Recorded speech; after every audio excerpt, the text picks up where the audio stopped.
Barack Obama loves drugs. There's a lot that can be said about Barack Hussein Obama. He wants back in the public image and I'm sure public eye. And I'm sure that there are people who are Democrats who are saying, look, we don't have figurehead Biden. No one likes Kamala Harris. We need you, Barack Hussein Obama. We need you, Barry. This is time to come back in. And he's speaking about things that relate to Trump in every possible capacity. There's the Jimmy Kimmel situation that he saw fit to come and pretend to care about free speech. There's the Gaza stuff he's spoken about. There is the pursuit of justice regards Jimmy Comey. Obama is very careful in that one because, of course, he was at the center of all that. But Barack Hussein Obama absolutely loves drugs. He came out in favor of drugs. Well, I mean, legal drugs that are very, very helpful, of course, because pharma is very, very into helping us. They would never, ever harm us. And here's Barack Obama talking about President Trump and RFK Jr., stating something that Tylenol's makers themselves said on their warning label could be a result of acetaminophen. Taking acetaminophen could lead to neurological issues like autism. They said it. There's also now a release and paperwork that the Daily Caller received that Johnson & Johnson knew some things. Here is Barack Hussein Obama wanting to be back in to the public eye. So we have the spectacle of my successor in the Oval Office making broad claims around certain drugs and autism that have been continuously disproved. And the degree to which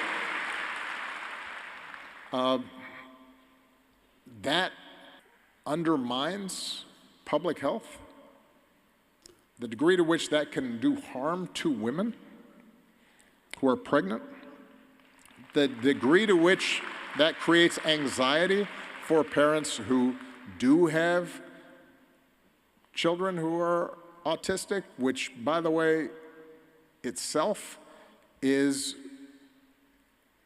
subject to a spectrum, and a lot of what is being trumpeted as these massive increases actually have to do with a broadening of the criteria across that spectrum so that people can actually get services and help, not to, it's all of that is violence against the truth. Violence against the truth, says the guy who made it legal for the government to publish propaganda to persuade the American citizens to do the government's will. Because as you know, Barack Hussein Obama is very, very, very serious about the truth. If you like your plan, you can keep it. Obamacare is not taking a plan away from anybody. If you like your plan, you can keep it. They knew at the very beginning that was not true. He spoke that lie some 400 times, says this guy who's so interested in the truth. So was there really no basis for this? Did President Trump and RFK Jr. just make this up out of thin air? And by the way, how on earth are we a species? How are we a species when Barack Hussein Obama just told us that the lives of pregnant women are at risk if they can't take acetaminophen in the form of Tylenol?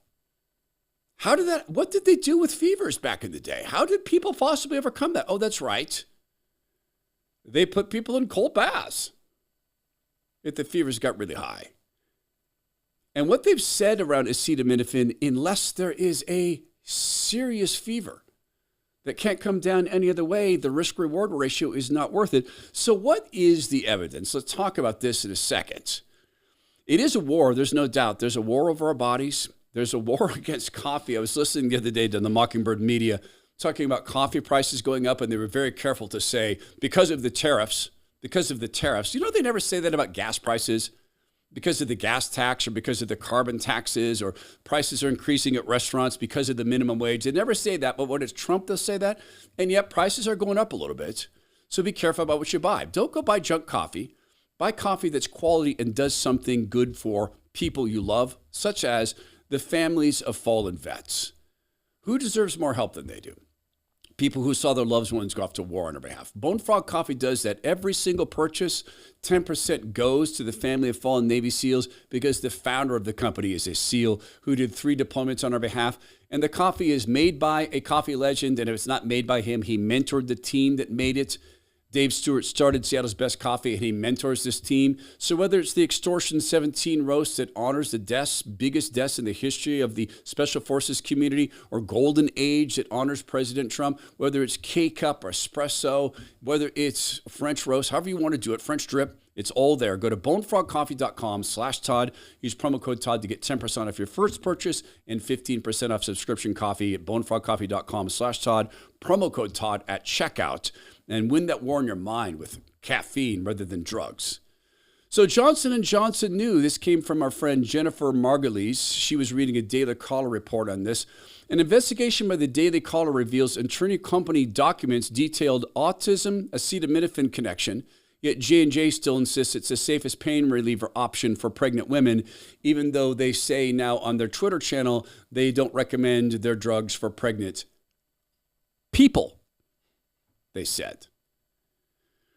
Rachel Weinstein, a PhD, Director Epidemiology, J&J, thanks. The weight of the evidence is starting to feel heavy to me.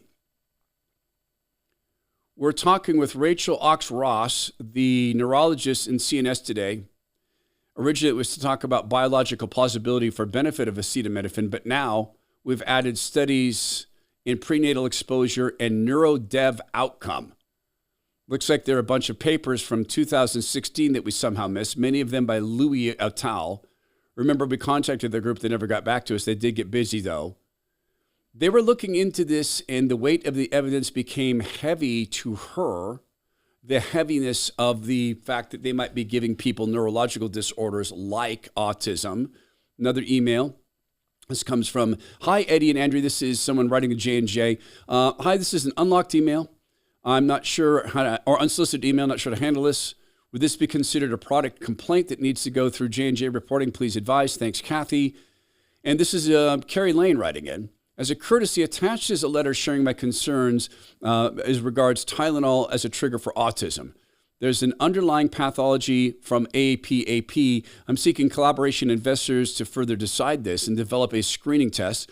I've sent copies of my documents to Johnson & Johnson senior management 2 weeks ago. I came across your article concerning APAP schedules. I thought it would be worthwhile to read. So there's been a whole history of these people ignoring things like this. And President Obama said this had been disproven time and again or debunked. Has it? It really hasn't been tested. Jennifer writes, for years, J&J knew there was a cancer-causing asbestos in their talcum powder, yet they continued to push that upon children. The company knowingly promoted a body wash for newborns that contained a product off-gassed formaldehyde, which she's mentioned in an article. So we have these problems with pharma, and they're being solved by the FDA, right? Which gets 40% of its funding from pharma.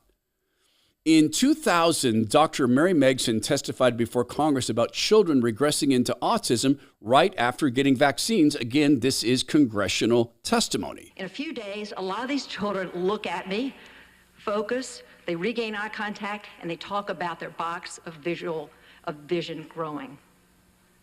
After 2 months on this vitamin A treatment, I give them a single dose of a medicine called bethenacol, which stimulates pathways in the parasympathetic system in the gut. What I discovered is that there are nerve receptors in the gut called acetylcholine receptors or muscarinic receptors that are blocked in these children. This medication mimics acetylcholine. It does not cross the blood-brain barrier. I give it to these children, and in the office sometimes, 30 to 40 minutes after the initial dose, after having pathways corrected for several months on vitamin A, when I bring them in, give them this medicine, observe them, they connect in the office. I've had children look at me, talk, act out, talk back to their mother, use vocabulary above their chronological age. This is a disconnect. And I've seen this again and again and again. Bill Walsh in Chicago has seen it, Woody McGinnis in Arizona. One child I've treated beginning last April, her IQ scores have gone up 105 points, from 60 to 165. This treatment improves cognition, but these children are still really physically ill. Their vitamin A stores are depleted, oftentimes before, if not before, at the time of the MMR vaccine, and they can't compensate it for these blocked pathways. Vitamin A has been called the anti-infective agent. It leaves them immunosuppressed when they're depleted. They lack cell-mediated immunity. Adding a second defect to this GI alpha protein blocks a very important pathway in the body where you convert retinol into something called 14-hydroxyretroretinol. 14-HRR is needed to turn on T cells. I give these children cod liver oil. Cold water fish oil is the only natural source of 14-HRR. The children get well. The parasympathetic nervous system, which is blocked in the gut, is part of what I call the peripheral nervous system. If we think of the nervous system as having two major parts, the central nervous system is the brain and spinal cord. The peripheral system is divided into two parts. The sympathetic nervous system is your fight or flight response. Everything that happens to your body when you run away from danger. Dilate your pupils, increase your heart rate, increase your blood pressure. The parasympathetic side of the nervous system, peripheral nervous system, allows us to sit back, relax, focus, and digest our food. We are blocking the parasympathetic side of the nervous system, and these children are in fright or flight all the time. So this testimony was that immediately following vaccines, these symptoms came about, and notice that the treatments she created, or that she provided, centered around vitamin A, which cannot be patented. Barack Hussein Obama said that part of the reason that autism reports have gone up is because they've expanded their criteria. Fair enough. Why did they expand the criteria? Because here's pharma. We're ready to come along. We've got some drugs good to go to help you with your autism. Well, the symptoms, not the cure. So if you look at this in light of what Obama said, that President Trump had no grounds for this, he's just making this about a thin air, which is what Obama suggested. None of that's true. There's been people who've been on this beat for the last 10 years. Del Bigtree is one of these people. He has a documentary coming out, and it's about this entire issue of vax versus unvax studies and how these have been hidden, particularly as it relates to autism. And this is a controversy that Obama wanted to dip into. And the Henry Ford Health System, who conducted a vax versus unvax study, decided they didn't want it seen. They actually issued a cease and desist letter to the Highwire, who was a partner in getting this created. This is information that vaccine safety advocates want, and I'm not sure why it hasn't been done. What we would need is a scientist that the CDC could trust. They would have to be a passionately pro-vaccine, highly accredited group of scientists willing to do a super robust, retrospective, vaccinated versus unvaccinated comparative study. As fate would have it, Del met the head of infectious disease at Henry Ford Health System, Marcus Zervos. Dr. Zervos is the perfect epidemiologist for the study. He's incredibly pro-vaccine, and he's also used to being in high-profile cases because he was at the center of the Flint, Michigan water investigation. Dr. Zervos only agreed to do this study to prove us wrong. Del and I thought that was an excellent opportunity. We only had one request. Whatever the outcome, you publish it. He said, whatever the results, they get published.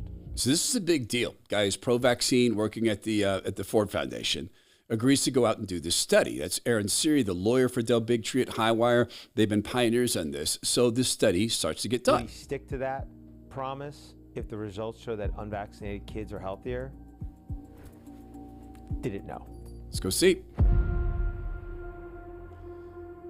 There's the study that they're going through. All the results, Impact Peter of McCullough. childhood vaccination on short and long-term chronic health outcomes in children, a birth cohort study. I've never seen this study before.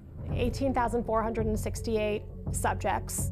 Henry Ford, like other institutions, has a bias towards the goodness of vaccines. If the results came back demonstrating that the battery of vaccines was associated with chronic diseases, such a result would be particularly convincing. This could be essentially one of the most valuable studies in the field. So the study came out and it showed side by side massive, massive differences. Health outcome for unvaccinated kids were far, far better than the vaccinated kids across some very serious issues, including neurological issues. So Henry Ford, the organization that helped do this study, the Ford Health System, according to Del Bigtree and the Highwire, they don't want it seen. They've issued a cease and desist. But President Obama said that this has all been debunked multiple times, except for these annoying facts that the CDC never really decided to test it, nor did the FDA. It's a funny thing. When your paycheck depends on something being not true, you're willing to do a lot of things to make sure that the thing you're pretending is not true is not true. And may God have mercy on their souls.